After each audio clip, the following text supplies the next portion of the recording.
Everybody, it's a good thing. Everybody wants a good thing. Everybody, ain't it true that everybody's looking for the same thing?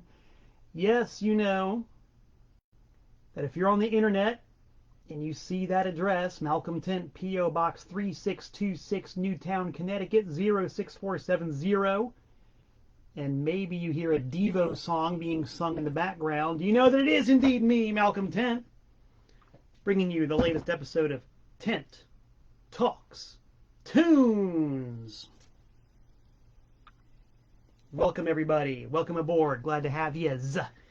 Let's see. I went to go live today, and I see that Facebook has yet again changed their interface. So I don't know if I can actually see comments or stuff now. Let's see. Here's a drop down that says interactivity. What the hell is that supposed to mean? Interactivity. Polls, questions, graphics, distribution, stream, viewer. I have no idea what any of this stuff means. This is utterly ridiculous. So, all right. What have I done now? I'm just trying to go live here, and this thing is not letting me see myself. This is really dumb. You know, it's one thing why, on the one hand, I love the internet and Facebook and all that stuff because I can actually do something like Tent Talks Tunes. But on the other hand, they constantly change things that don't need changing. It's like I was doing just fine where I was before, you know, broadcasting. And now they've changed everything to where I can't see who's tuned in anymore. Okay, now I can see that there are comments, but they're like way on the bottom of the screen, and I can't see your comments while I'm talking, which really kind of defeats at least half the purpose of doing this, because I want to be able to talk to you people. Let's try this. I'm trying all these different settings to see if I can actually see the comments, and okay, now I can see the comments, but I can't see what I'm doing. This is great. Thank you, Facebook, for really screwing with what was a good formula and is now a bunch of jive.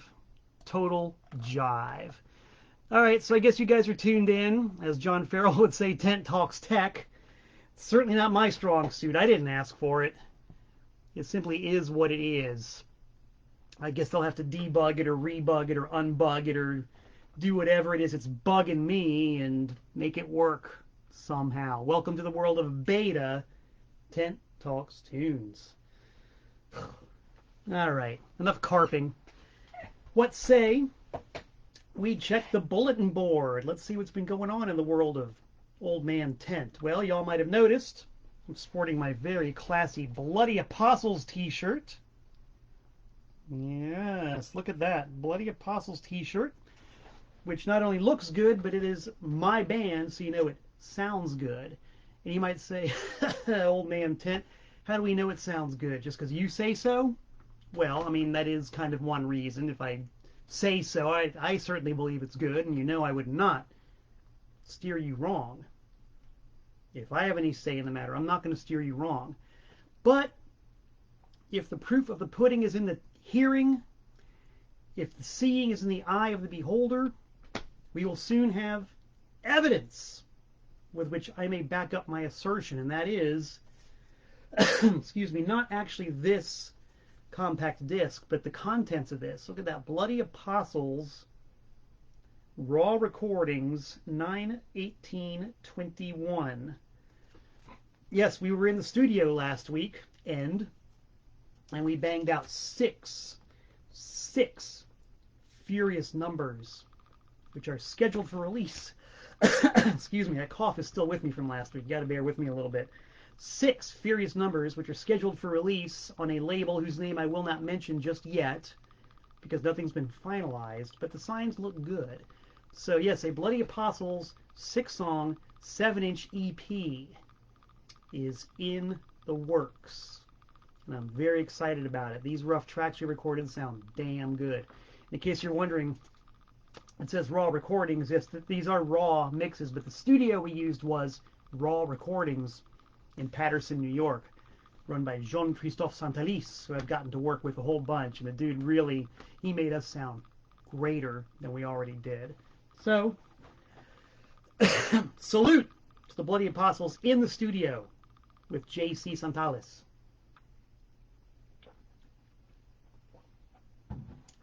Speaking also of awesome bands that I'm a part of, we've got the almighty Anti-Scene. We are entering the studio in the month of October. Yes, indeedy do.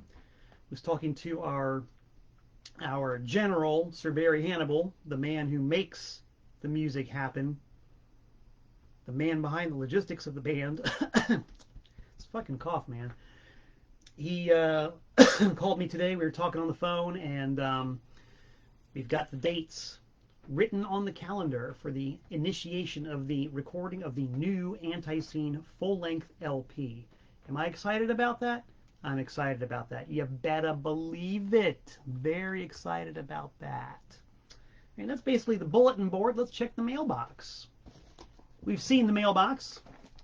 Got that right there. I was very happy to enter the mail room at my local post office yesterday and find this waiting for me from my good friend Callie Wright in the state of California.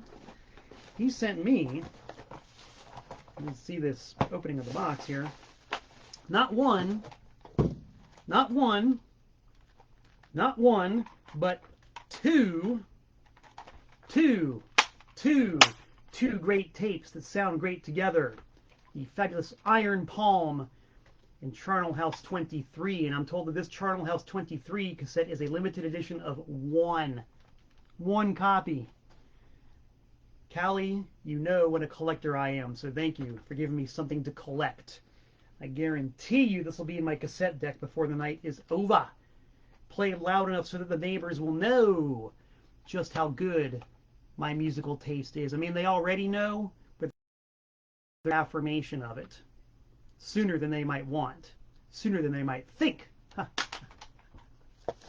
Hey, let's scroll down a little bit here and see, make sure everybody's still tuned in and talking and everybody. Hey, there's Murray Gelman from the great city of Tucson, Arizona, the Callie himself. I was just talking about you. Nick Sampson, Chad. All right, John Farrell. Yes, good to have you guys on board. Mr. James Cave, all of ya. All right, so we've talked about upcoming events. We've talked about mail and how much I love getting mail, and I will again, just in case you don't have it memorized.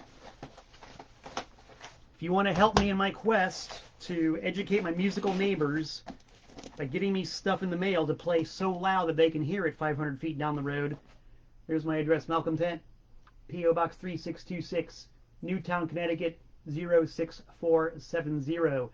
They have already heard, my neighbors have already heard so much Grand Funk, and so much Devo, and so much Lamont Young, and so much Ramones. I think they might be getting kind of tired of all that stuff. I think my neighbors need to hear something new.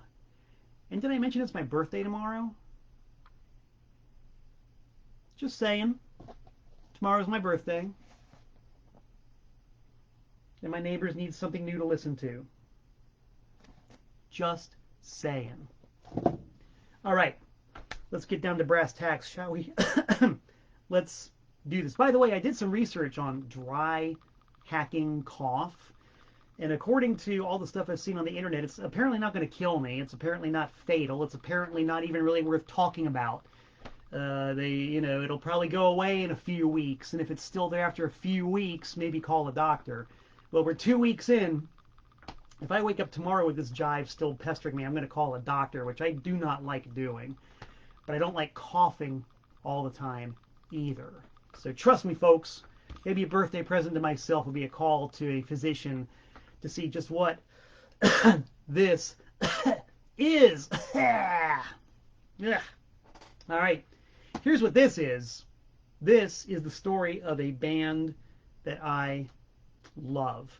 And I don't think I've talked a whole lot about this band here on Tent Talks Tunes. I don't know why. They just never really were on my talk radar. But they're very much in my musical wheelhouse, such as it were. It's a band that I love to pieces.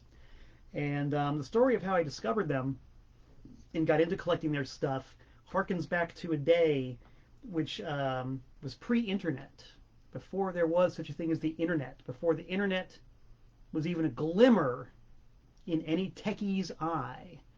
Or maybe it was somewhere, but it certainly had not been realized in any way, shape, or form. How did I get to know about this band, you might want to know? Well, I'm going to tell you.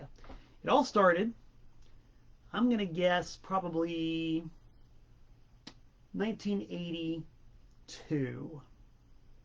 Must have been 82. And I don't remember if I was a senior in high school or if I had graduated by then. Because I'm class of 82. But my musical horizons really started to expand exponentially around 1981, which I've talked about on previous episodes of Tent Talks Tunes, which are, of course, archived on my YouTube channel. And I, of course, beseech you, do it for my birthday. For my birthday, subscribe to my YouTube channel. There's a lot of great content on there. Old episodes of Tent Talks Tunes, live performances, interviews, some of my favorite wrestling videos. I have them all on my Malcolm Tent YouTube channel. So subscribe to it. And while you're doing that, you can hear about, in a past episode, why 1981 was an absolutely pivotal year for yours truly. 1981, besides the events that were happening in the world musically, was also the year that I met a dude who was very important to me, a guy named Tim Powell. Now, Tim Powell was the older brother of the sister of my best friend's best friend, which might not make any sense at all. But basically, my best friend forever, Jill E., had her BFF, Joan, and Joan's older brother was Tim. And Tim had been hyped to me as being a guy with really good taste in music. So, of course, I wanted to get to know this guy because, you know, we music geeks and freaks and nerds and weirdos, we got to congregate together and cross-pollinate. So, you know, the time finally came when I got to meet Tim, and sure enough, he was a super cool dude with impeccable taste in music, as far as I'm concerned. This dude really knew what he was talking about. And one day, excuse me, he totally blew my mind by saying, look, here's some records I want you to borrow. You need to listen to these. I was like, okay. So he went through his massive record collection, just picked out a few albums and said, here, take these records, take them home, and listen to me and tell me what you think. I was like, cool, great, thanks. I don't know if I could name every single record in that pile, but I remember a few of them. I remember one of them was The Modern Dance by Pere Ubu. Another one was James Brown, Live at the Apollo. Another one was Songs the Lord Taught Us by the Cramps. Look, like right off the bat, that's 3 for 3. That's 3 monumental albums. I'd never heard any of these before. So already we can sense the game changing. The 4th album that I can name that he let me borrow was this one right here, baby. Not Andy Warhol, not the Banana Splits, not the Banana Bunch, not Lola Banana Fana, not Banana Copacabana. No, this was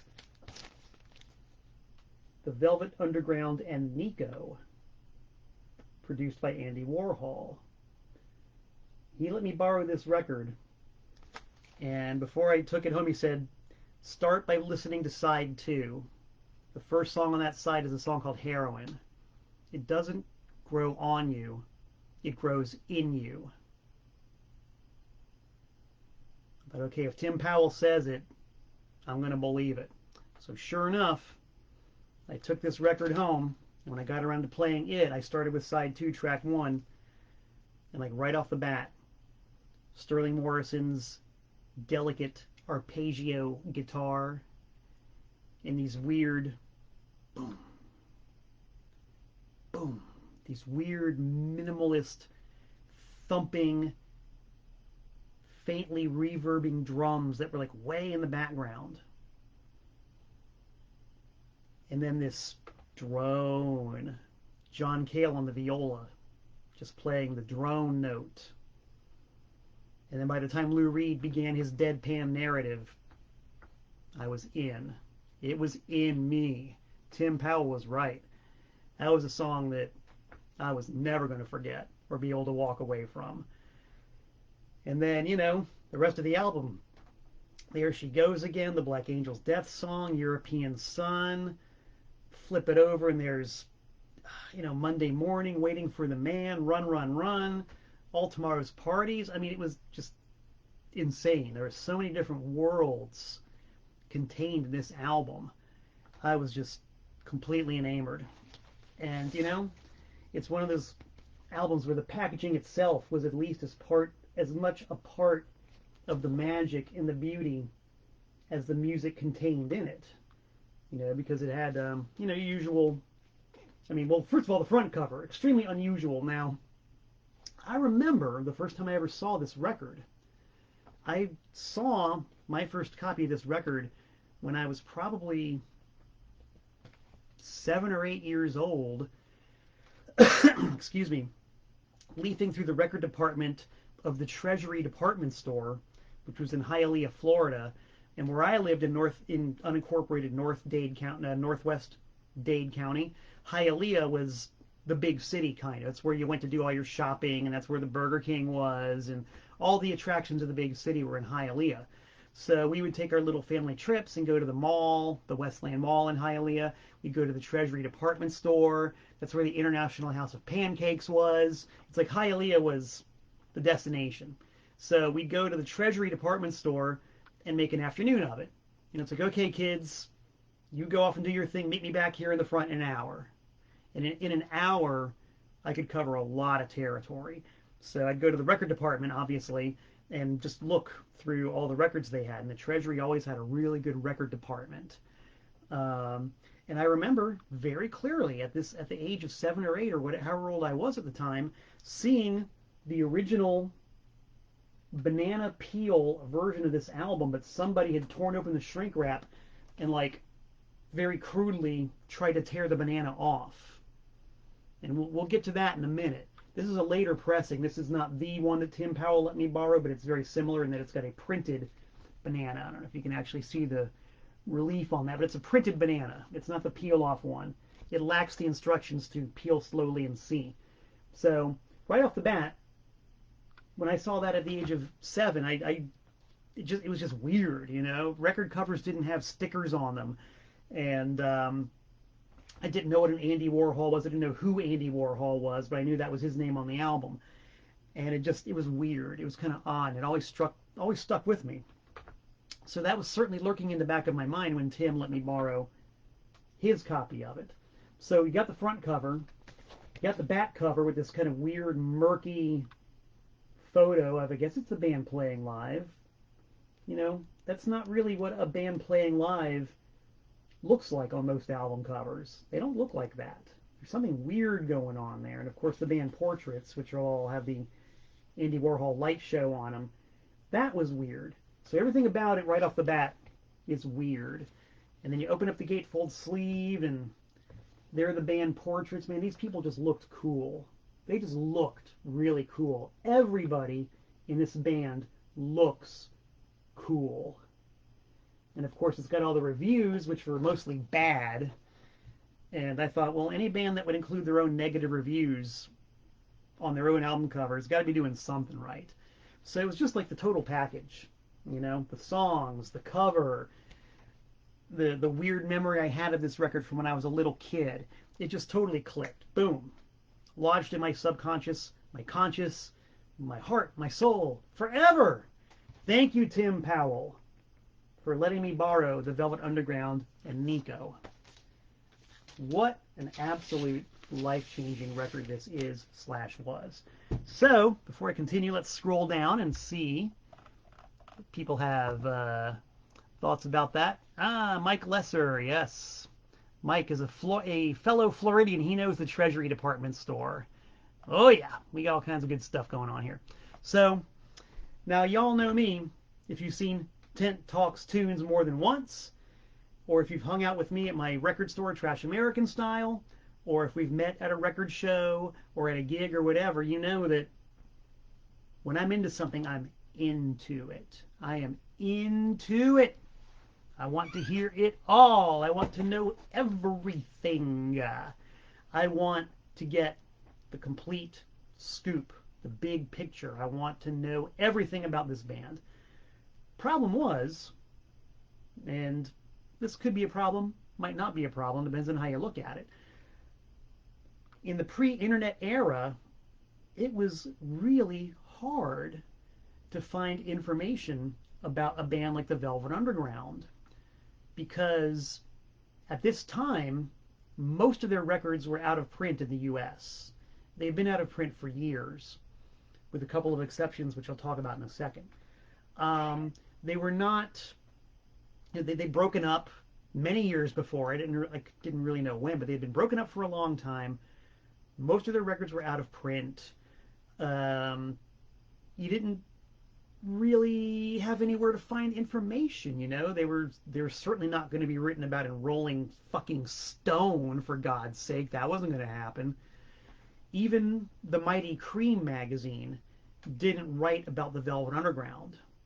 They didn't do a single Velvet Underground article until 1985. And here we are in 1981, 82. They wrote about Lou Reed a lot. Lou Reed got a lot of ink and cream, and so the name Velvet Underground would be name checked fairly often, but there was never any kind of in-depth information on them. And since I never cared for Lou Reed's solo stuff, even if I did read an article about him and I did see the name Velvet Underground, I didn't care that much. You know, it didn't mean anything to me. So it was difficult. So the only way to really find out about this band and get more music by them was to literally hit the pavement. Start going to the record stores and looking. Now, as I mentioned before, the vast majority of their catalog was out of print. There were a few records that were in print. One of them at the time that you could still get was the Velvet Underground Live 1969, which I remember seeing around, and I thought the cover was really stupid and dumb, and I still think the record cover is still stupid and dumb and unartistic and mildly cheesy. So even though I had seen this record, I certainly didn't want it. It just looked dumb. But the next time I saw it, I was like, okay, right, Velvet Underground, I get it. So, all right, maybe. This is also a double LP, and double LPs were expensive, you know. That's something like I think it was originally released as a budget album, but it was usually like $13.98, $12.98, and in, you know, early 80s dollars, that was a lot of money to drop on a record that had a cover that I hated. But that one was kind of around. There's also this one, Velvet Underground Live at Max's Kansas City from 1970. Another case of a record cover that I just thought was kind of dumb. I'm like, what's with these cartoon snakes and all that jive coming out the window? I mean, what is this? This is silly. This looks dumb. I'm not really into this. And I read the liner notes, and it said it was like a bootleg recording, although it came out officially, and it just didn't seem very interesting. But it was around. It was around. It just didn't seem very interesting. There was also, if you looked hard enough and tried hard enough, you would occasionally find copies of Loaded, which was the fourth Velvet Underground record. This one was actually in print in the U.S., and to the best of my knowledge, it never went out of print. But it was kind of the same deal. It was everywhere, you know, everywhere enough. It was common enough. And, you know, I'd heard, like when I would look at it and see the song titles, okay, Sweet Jane, I've heard that. Rock and Roll, I've heard that. Those are just kind of like rock and roll songs. They're nothing like what I heard on this album with the banana on it. So I'm not too sure about this one. Maybe, maybe not. There was also this EP that you could find in the import bins, but it wasn't that interesting because it was 3 songs off of the, actually 4 songs from the Banana record. I already, I don't have the record, but Tim let me borrow it. This is just 4 songs off of it. I'm not interested. And there was also, I'm making this sound like it was a lot easier than it was, but believe me, if you wanted to find either the Banana album or the other 2 Essential Velvets records, it was difficult. You could find this one in the import bins, Squeeze by the Velvet Underground, which had 0 information on it,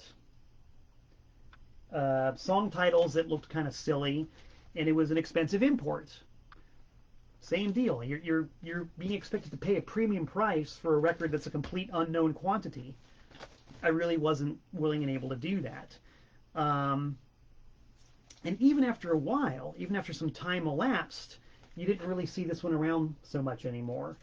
And, this one completely disappeared from the bins after a little while. And, Squeeze, like I might have mentioned earlier, if you looked hard enough, you could find it. It was out there, but it wasn't everywhere. So the search was difficult. When it came to the really hardcore essential Velvets records, the first one, White Light, White Heat, and the 3rd self-titled album, you just couldn't get them. You just couldn't. With the possible exception of this import version of White Light, White Heat. But same deal, it was an import. It was very expensive. It was like 11, 12 bucks. It was almost double the cost of a regular domestic album. So, who's willing to take the chance? I wasn't willing to take the chance to pay that much money for a record that I didn't know. Besides, it was a different cover. Like, I was able to glean slowly and surely through lots of research that this was not the real cover of White Light, White Heat. Back cover was, but not the front. So trying to find those seminal 3 albums was dang near impossible. Things changed a little bit as time went on. I discovered 2 very important resources for a young music freak like myself. The first one was a little thing called the Record Swap Meet. Oh my God. The Record Swap Meet, the record show, the whatever you want to call it. That concept was introduced to me by Big Santo, the lead singer of Broken Talent, and the one guy in my high school who I could hang out with. The one dude in my high school who spoke the same language that I did. I will never forget when he said, check it out, this weekend there's a record collector's swap meet at the VFW hall in North Miami. I was like, what is that? He said, it's just a bunch of people who go into this place and they sell records. I thought, all right, that's intriguing. That sounds kind of cool. I mean, it's not a record store. I didn't quite get it. It was a one-day event, and these people weren't part of a record store. Well, let's find out. So we drove to the VFW hall in North Miami and paid the $2 or whatever to get in, and it was just a big room full of banquet tables with people standing behind them with boxes and crates and stacks of used records. This, my friends, was an epiphany and a half. This really, really opened up the field as far as what one could get one's hands on that one could not find at a record store. No matter how well stocked your local record store was, if they didn't sell used records, they were limited to what was in print and in the catalog. So if the Velvet Underground and Nico was not in print, Specs couldn't get it, Vibrations couldn't get it, music makers couldn't get it. Nobody could get it. It just wasn't there. It was not available. Same thing with White Light, White Heat. Same thing with the self-titled 3rd album.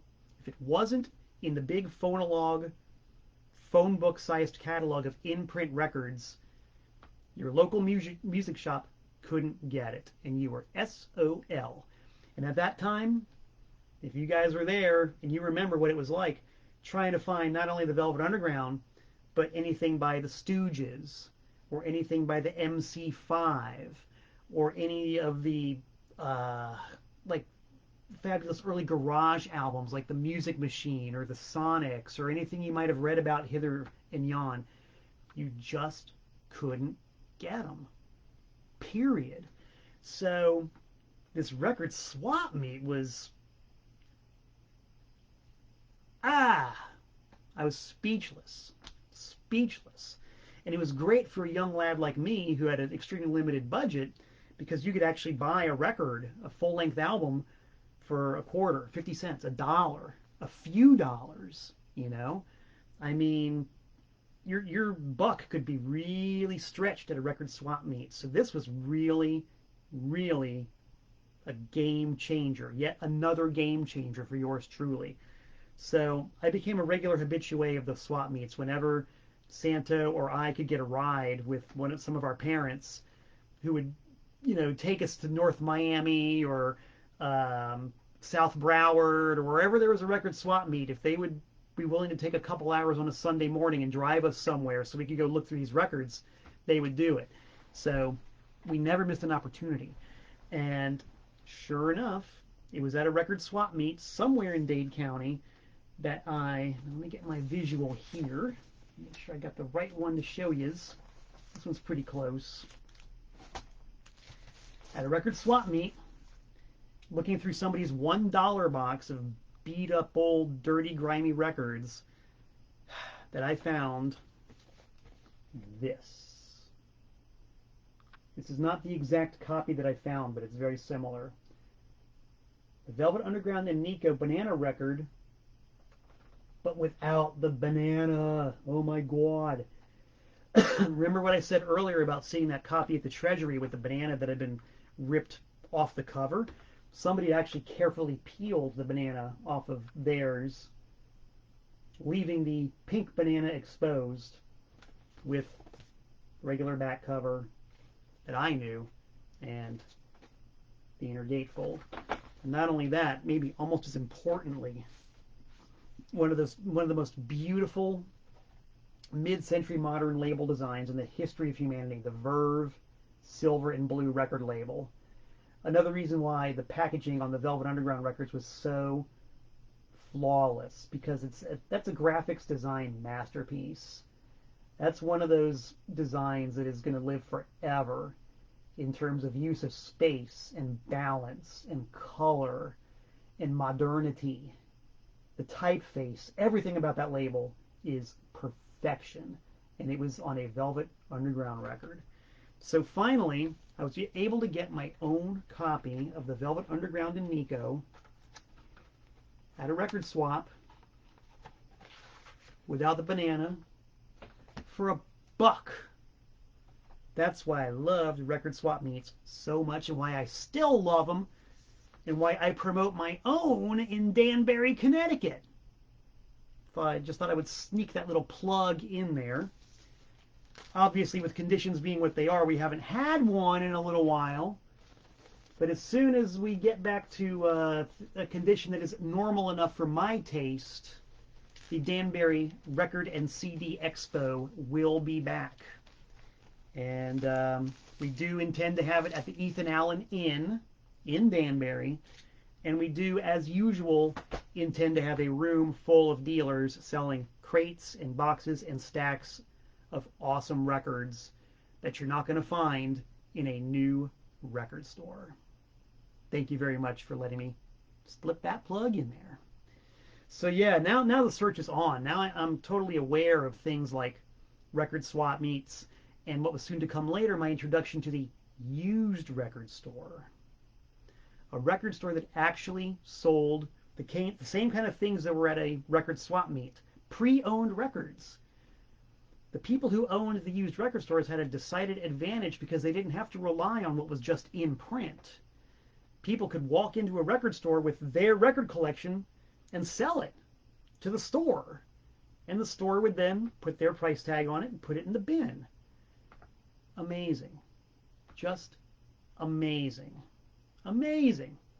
Now, once again, I'll direct your attention to the Malcolm Tent YouTube channel, because I've done at least one episode about how I discovered used record stores and the great used record stores of South Florida that helped make me who I am today. I will name check them, of course. Yardbird Records, Yesterday and Today Records, honorable mentions to Blue Note Records, Underground Records, the great reggae shop Rankin Records, and in my opinion, the pinnacle of them all, Open Books and Records. Finding these places and seeing what they had in their bins, once again, just expanded my horizons past anything that I thought possible. And it was at, I'm pretty sure, Yardbird Records, run by the great Michael Dean in Coconut Grove, Florida, which was a very long drive from where I lived in unincorporated Northwest Dade. By this time, Rick, aka Big Santo, had his own car. So whenever we could afford to put some gas in the damn thing and, carve out an afternoon after school or a Saturday afternoon, we'd drive to Coconut Grove to go to Yardbird, or Yesterday and Today. And Yardbird was nothing but used records. And I will never ever forget the sensation, the hackles that went up my spine when I was leafing through the bins at Yardbird. And I'll mention too that whenever I went to a record store, I leafed through all the bins. All of them. Except, of course, the classical bins and the country music bins. That's probably about it. But I looked at everything else. I didn't know how much I was going to love country music later. At the time, I was too snobbish for it. But I was looking through the bins at Yardbird, and sure enough, you couldn't find it at Specs, you couldn't find it at Vibrations, you couldn't find it at Music Makers, you couldn't find it anywhere but Yardbird. And they had it. The real, honest, bona fide, white light, white heat by the Velvet Underground.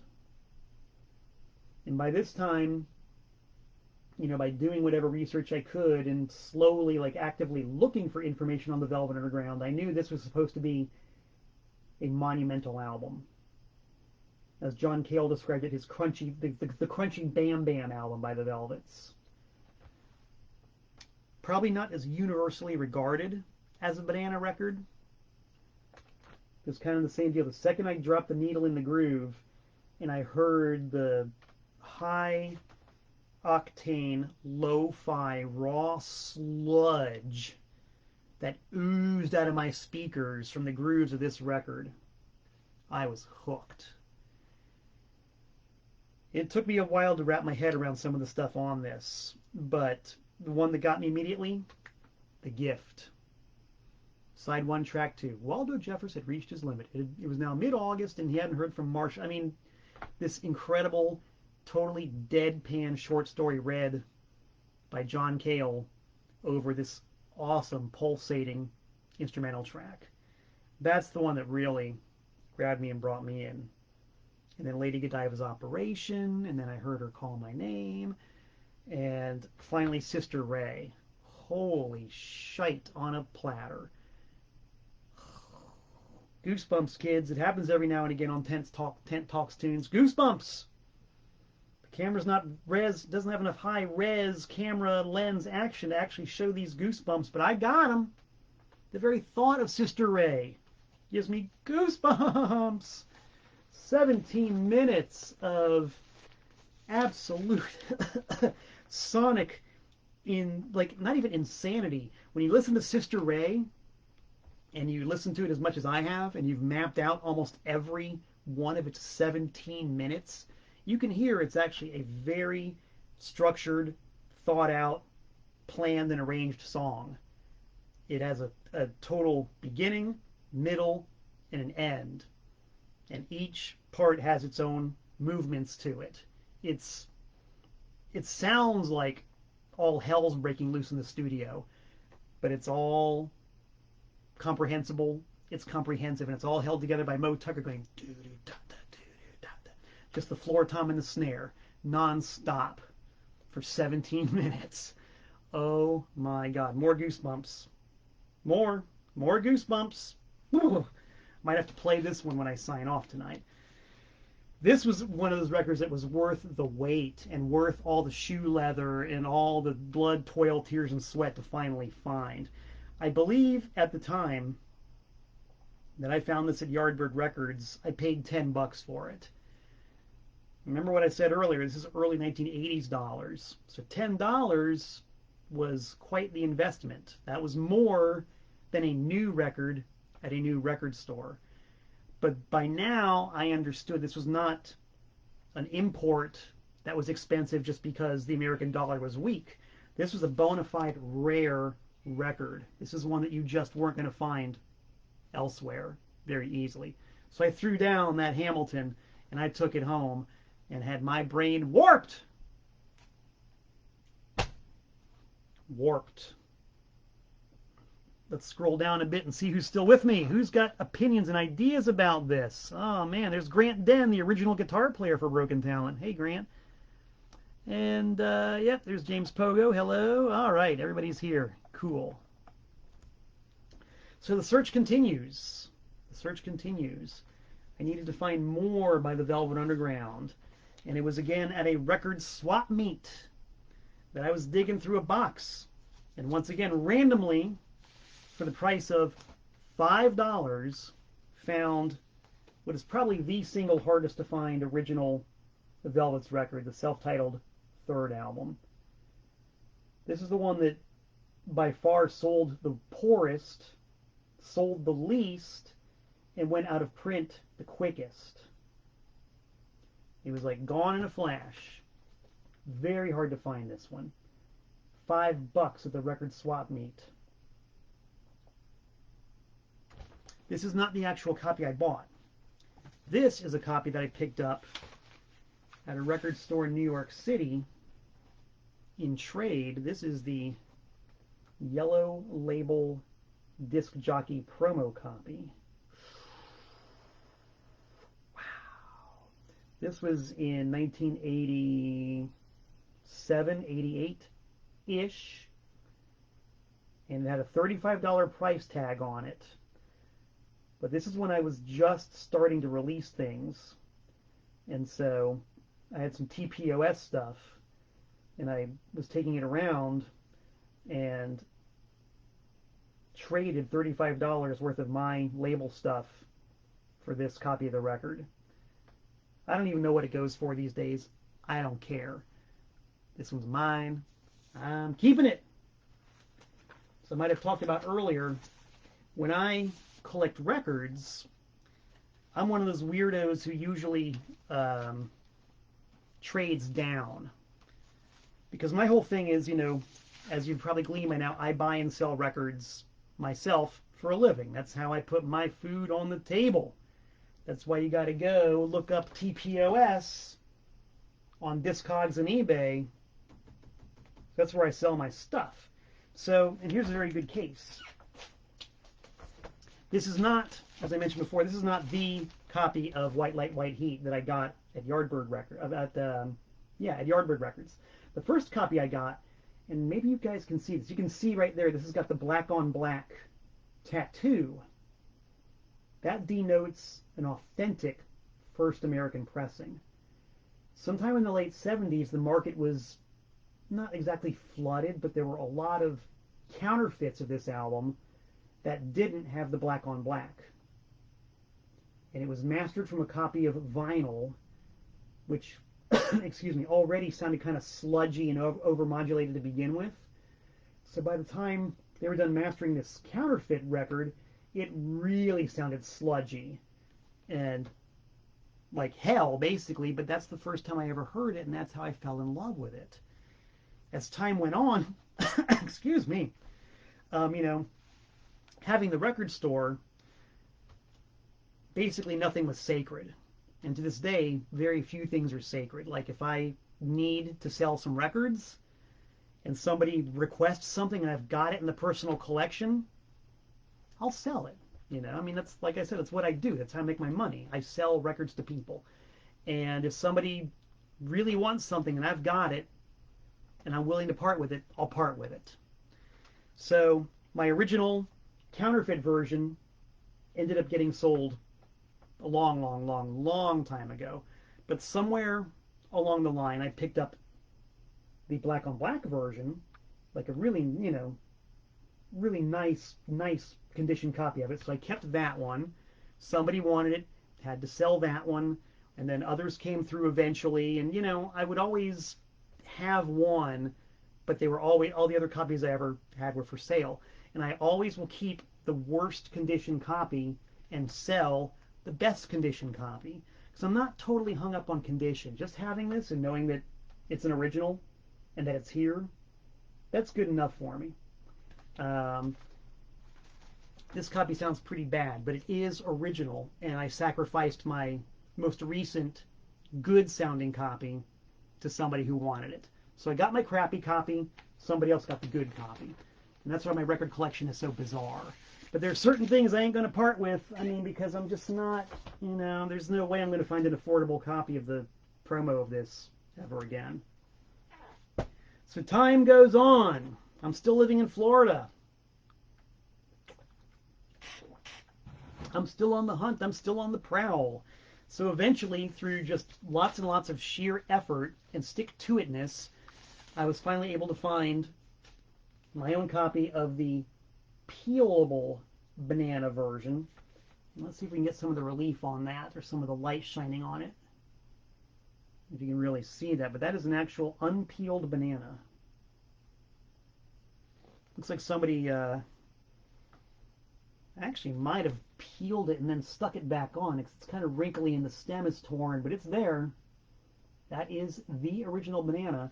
And not only that, that is the original back cover with Eric Emerson upside down, superimposed on Lou Reed. There's a big lawsuit involving Eric Emerson and the use of his image on the back cover of this album, which resulted in the record being delayed and, expensive legal battles, blah, blah, blah, blah, blah. One of the reasons why it sold so few copies when it first came out. So, found that. That's a gem in the collection. And, of course, picked up this one here, which is peeled, like the other one you saw. But, if you look carefully, you'll see that the layout of the back cover is ever so slightly different. Now, let's do a little A-B comparison. You can see that the graphics on this one are a little bit higher up on the cover. That's because this one's mono, baby. This is monophonic. Not stereophonic, monophonic. This is a mono copy of the Velvet Underground and Nico. If I recall correctly, yes, when I put on my glasses, I see that at the time, Verve did not denote mono. They would denote stereo on the label, but not mono. So if you don't see stereo, you know it's mono. And this one's pretty cool because it's a slightly different mix than the stereo mix. Not enough to make you want to jump out a window, but you can spot the differences. It's enough to keep a music fanatic like myself busy, busy, busy, busy, busy, and Byzantine, some might think. And then also prowling, just because I could, and just because it was there, a copy of the stereo version of the album with the banana very sloppily peeled off. And this is a later pressing without Eric Emerson. You can see where they airbrushed him. You can see the outline of his arms and his face, but he is not there. He's gone, baby. That's how you solve a problem. You airbrush it right out of the picture. Gone. So that was what it was like in the early days of trying to collect the Velvet Underground records. Now, of course, time went on, and record companies did reissue those first albums. They also did this collection of unreleased material, which was pretty cool because at the time, as I mentioned before, Velvet Underground records were kind of known for their low fidelity. This was the first time they'd actually taken master tapes and totally remixed them and made them sound, state of the art. One could quibble about this one because it's got lots of gated reverb on it and studio trickery that did not exist in the late 60s, but it's still a pretty good collection with some really good unreleased songs. And when the record companies did this and they reissued those first 3 albums, that's when the floodgates really opened, and you started seeing articles about the Velvets, and saw them being name checked everywhere, and people were finally able to get their stuff and hear it for the first time ever in a lot of cases. And for me, it sort of took the fun out of it, because there was so much mystique to this band. And, maybe my talking about this makes it sound a little bit easier than it was, but I can't stress enough just how damn difficult it was to find anything by the Velvet Underground.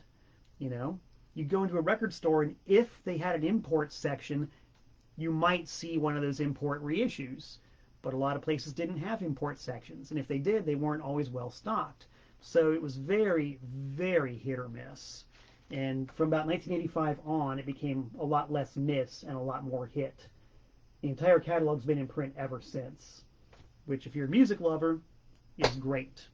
If you're a mystique lover, maybe not as much fun.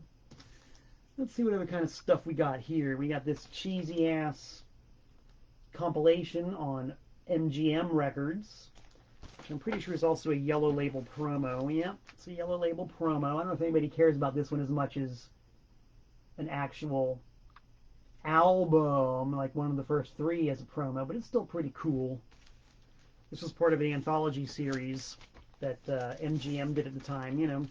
They all had basically the same cover design, basically the same layout, greatest hits, not a big deal, but the cover was pretty cool, the photo of the band. It was so hard to get anything by these guys that even just seeing this photo at the time was really cool, because you hardly knew what these people looked like, It was nuts. Nuts, I tell you. Totally nuts. Let's see what other cool Velvet records we got. This is a funny one. The Original Rock Classics. I think this is an Italian pressing. Original Rock Classics, Velvet Underground Loaded, featuring Lou Reed. I guess Lou had a hit record the summer that this thing came out. I'd never seen this particular version of Loaded before. That's kind of a funny import. And actually, there's sort of a clue to when this came out, because on the back, you can see a picture of the post-Lou Reed Velvet Underground, the Walter Powers, Maureen Tucker, Doug Ewell, Willie Alexander lineup of the band. And the factoid about that is that this lineup of the Velvet Underground was touring Europe at the same time that Lou Reed was touring Europe. So I think I just explained to myself why this cheesy budget line reissue, which prominently name checks Lou Reed and shows the then current version of the Velvet Underground on the back cover. They were buttering their bread on both sides, man. They were playing Parcheesi with themselves. Emphasis on the cheesy, which, for the record label industry, the record industry, cheesy is par for the course. Hence, Parcheesi. I should mention, too, when you talk about promos and fun stuff like that, these records I'm just throwing all over the floor because I'm a real casual dude. Where did I put it? There we go. I should mention that my copy of the Velvet Underground Loaded, which oddly enough also says featuring Lou Reed, it is a promotional copy. Promotional copy. A very nice white label cotillion promo.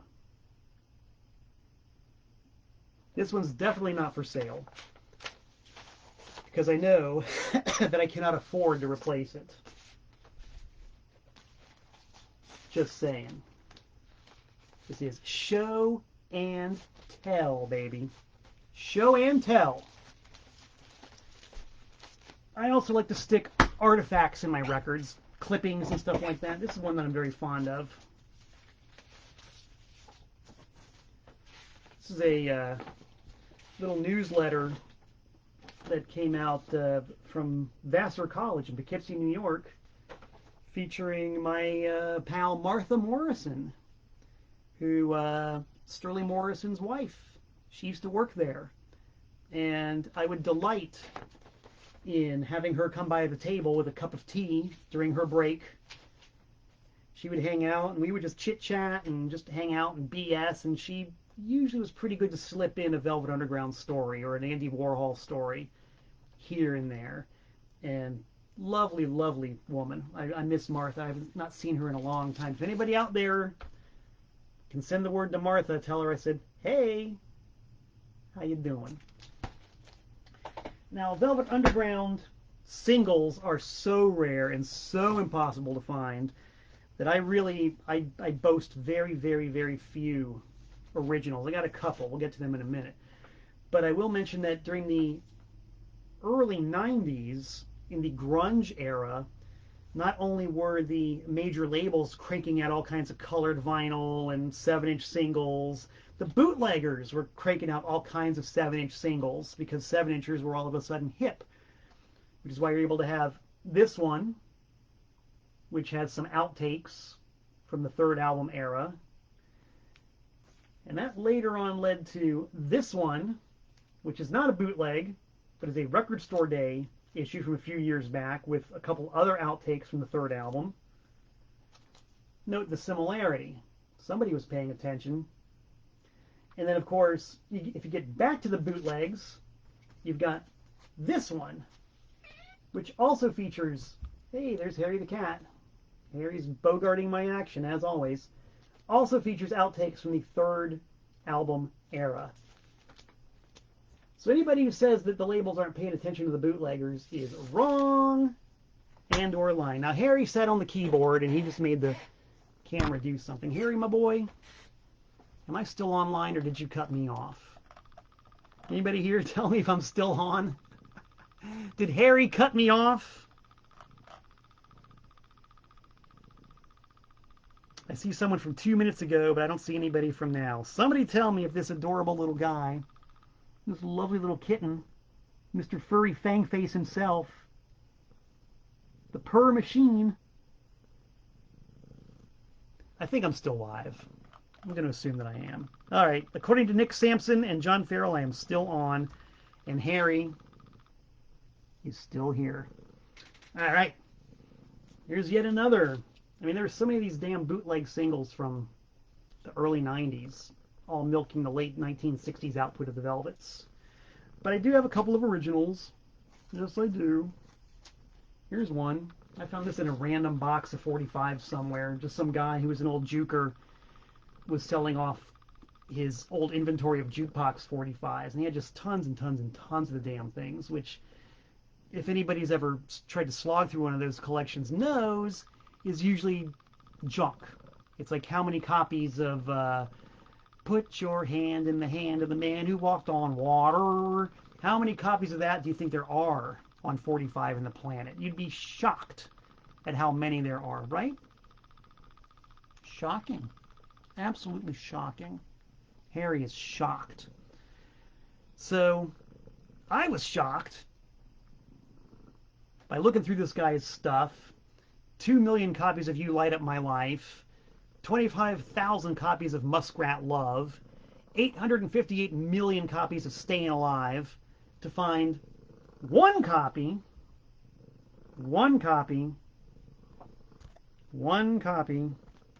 of Who Loves the Sun, white label promo 45 by the Velvet Underground. Still to this day, the only one I've ever seen. And, you know, when you stack it up against the rarity of the MGM 45s, it's not nearly as rare.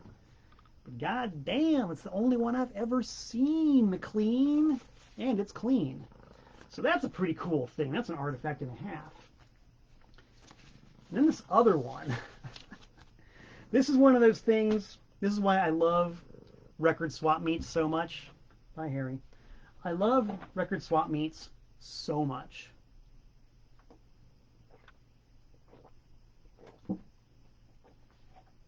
Because sometimes you just find some really stuff that goes beyond random. Beyond random. I'm looking through a box of 45s,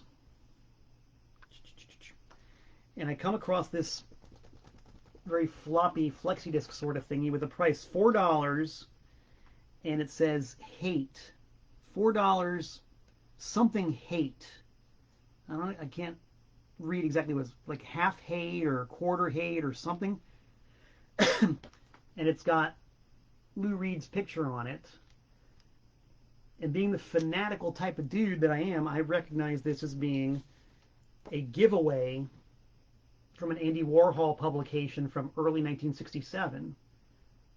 It's credited to the Velvet Underground. It's not really music. It's just a bunch of like conversation and stuff, but it's canonical. It's part of the story. It's called Index. You can look it up, the Velvet Underground Index. And this was just sitting there with a $4 price tag on it with something about hate on it.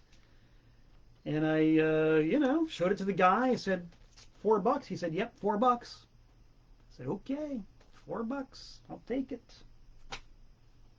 Hate. I loved it. I also love this. My actual, honest-to-God, paperback copy, 100% original, of the sleazy Suburban Sex Manual from 1965, from whence the band got their name. Yep. Found this at a random bookstore somewhere, and once I learned of this thing's existence, you better believe, you better bet your bippy that every time I would go to a used bookstore, I'd try to find a copy of this. Never found one except for once. This is the only one I've ever found. So that's pretty cool. Glad to have that in the old collection. And that's basically my show and tell on the Velvet Underground. I'll just mention, of course, that the reason why I collect this music so fanatically is because the music is so good. And there was so much mystique about it. And the presentation of the band and the packaging, everything about that band was just so spot on and so bound together perfectly that I just had to love it. And I still do to this day. And I have to give a big shout out to the Keepers of the Flame, specifically a dude named M.C. Caustic, who had an organization called the Velvet Underground Appreciation Society, which was based in all places, Jupiter, Florida, Jupiter Tequesta. This guy published a Velvet Underground magazine. I think he put out one issue every 7 or 8 years, but at the time that was all you could get, so that was enough. He put out this incredible series of collector's tapes and really kept the flame burning. Excuse me, kept the flame burning and kept the name out there to the best of anybody's ability. So big salute to MC Caustic for doing that and for helping this young musical fanatic always have a prize to keep an eye on. In Florida, of all damn places. Phew. Well, that's it, gang. I hope you enjoyed that. I enjoyed talking about it. Hope you enjoyed seeing and hearing. Once again, don't forget, happy birthday to me. And here's my mailing address. I'll give you a big old shout out if you send me some stuff. Malcolm Tent, P.O. Box 3626, Newtown, Connecticut, 06470. I should also mention, too, that the wheels are very slowly turning to me getting back on the radio on WNHU in West Haven. I have not been on the air since normality went down the toilet, but it looks like there might be some light at the end of the tunnel in that regard, and I might be back on the air fairly soon. So when that happens, I'll be able to play the things that people send to me. If it passes muster and I think it's appropriate for my show, I'm happy to play stuff. I love playing new, obscure, original music on the air. So keep that in mind. And I'll keep everybody posted when that happens. So hopefully soon. The return of Mr. Tent's Wild Ride on WNHU. And, yeah. Hope everybody's well. Thank you for tuning in. Thank you for sitting with me through the technological wrinkles and Harry the cat, who's becoming a little bit less camera shy now, I see. And my endless yammering and yapping. I do intend to be back in about 167 hours. So until we meet again, this is Malcolm Tent saying so long from the Nutmeg State.